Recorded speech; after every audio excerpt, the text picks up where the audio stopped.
Any vestige of doubt regarding how Tamar Braxton's ex-fiancé felt about her after she stepped out with Tamar Lec, it completely dissipated on Christmas Day. Jeremy Jr. Robinson dropped a bomb on the youngest Braxton singing sibling on Christmas morning when he gifted her a diamond engagement ring in front of their children.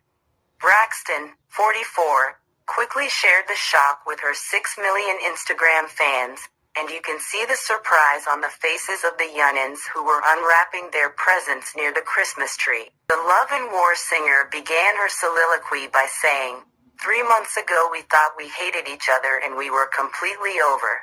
Year after a simple football game box you got for your birthday and one real hard conversation.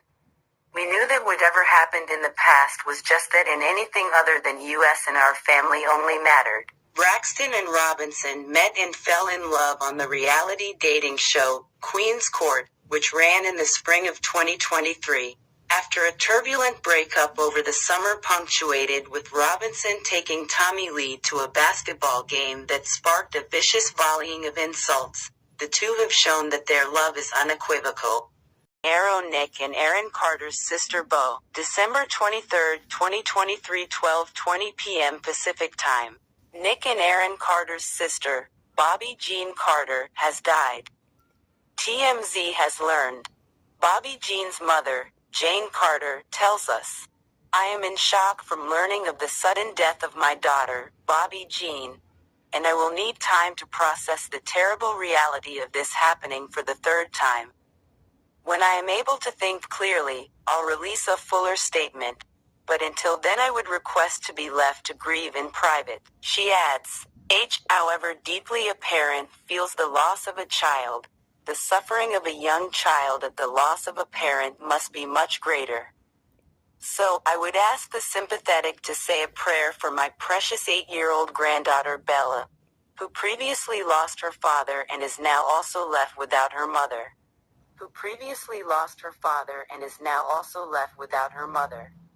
The exact circumstances of Bobby's death are unclear, but we know she passed away Saturday morning in Florida. Bobby Jean, otherwise known as BJ, was somewhat involved in the family's music business during the height of her brothers' careers, especially Aaron, for whom she served as a wardrobe stylist and makeup artist during his tours back in the early 2000s. She also appeared on the family's reality TV show, House of Carters, on which she was featured in 8 episodes. In the years since, Bobby Jean lived a relatively private life in obscurity, shying away from the spotlight.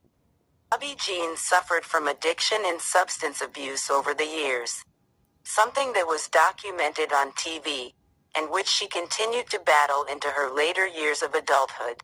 She had legal troubles as well, with arrests documented as recently as this year. BJ's death marks yet another tragedy for the family at large.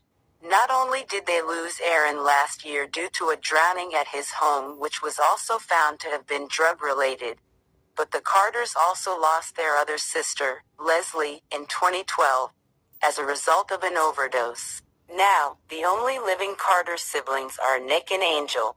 There are half-siblings and step-siblings in the family as well. Bobby Jean is survived by a young daughter, Bella.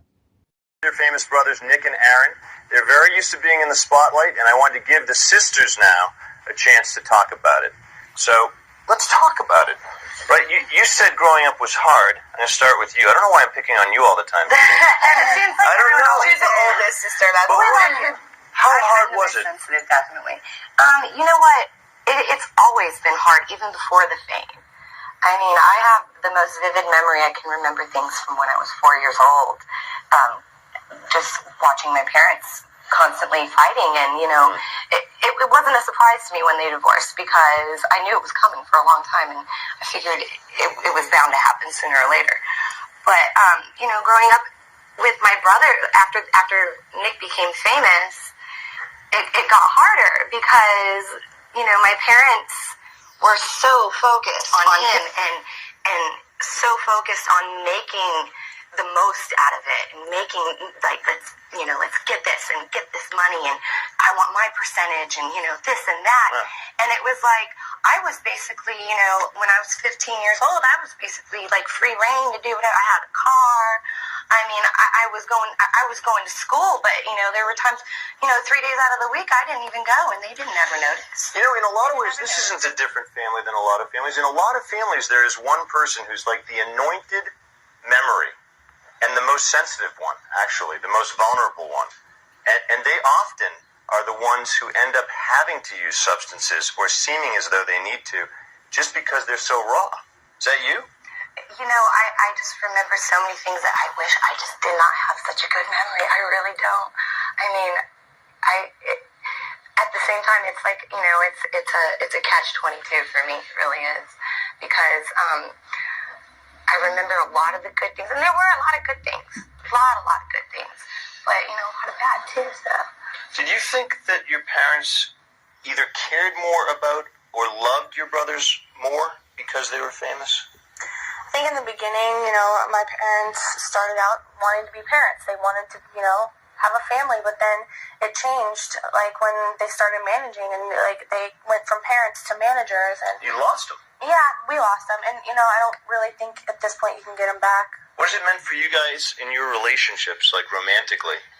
Do you find yourself looking for that, maybe too much, or trying to help people? What is it? It's hard to trust people. There's, like, we have relationships with our boyfriends, like but, we put this guard up, and I'm in a relationship right now, and I'm trying really hard to make sure that I let it down, and I'm open up to new things, and... Right. I can't talk in my relationship at all. I cannot speak about anything that's in depth, because I don't know why.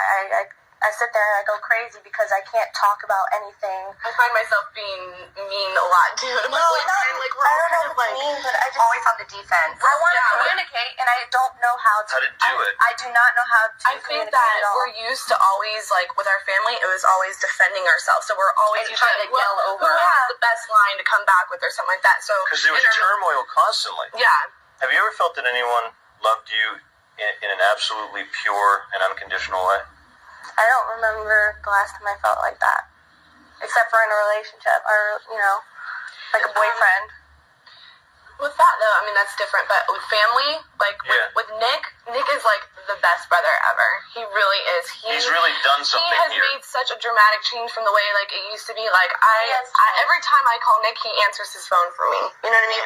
That means so much. It means so much. Like, he is, in this life, my family is all I have. These are my best friends. I don't have a lot of friends. I don't trust a lot of people, but these are my friends. And, like, Nick is a role model for me. Like, I really look up to him, and I really admire him a lot. You too? Yeah, he's definitely... Beyonce and her family moved away out of the home decades ago, but it remains a monument to fans worldwide as the place that birthed a global music legend. Before the fire, the house boasted 3 bedrooms and 3 bathrooms and included a spiral staircase that goes to a 3rd-floor office space.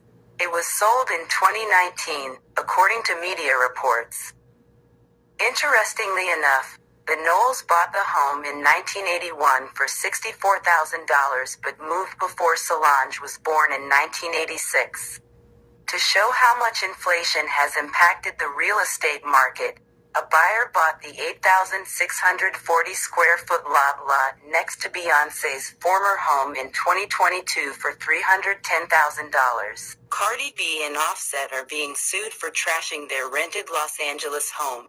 The Bodak Yellow hitmaker, who confirmed earlier this month she had split from the Migos rapper and her estranged spouse, moved into the property in early 2020 and lived there with their 2 children, Culture, 5, and 2-year-old Wave, for approximately 20 months, and they are now being sued by their former landlord for unpaid rent, utility fees, and significant property damage to the abode. According to documents obtained by RadarOnline.com, the pair allegedly vacated the home without notice in October 2023, having failed to pay rent and utilities for a period of time. The company, Rapkin and Associates, are looking to reclaim that money, as well as receive damages to compensate for permanent stains and scratches on the limestone tile floors, rugs and curtains, and colored paint marks on the white leather couches and dining room leather chairs. The landlords also allege the family left behind burn marks on tables, counters, couches, chairs and cabinets, broken furniture, broken speakers, and excessive holes and marks on the walls, and claim it could cost them up to $85,000 to get the luxury property back to the right standard. They claimed they had tried to resolve the issue before filing a lawsuit but were ignored. Neither Cardi nor Offset has yet responded to the lawsuit. If you have not subscribed to the channel as yet, kindly do so before leaving the page, and don't forget to hit that like bell, the thumbs up bell. Thank you for watching.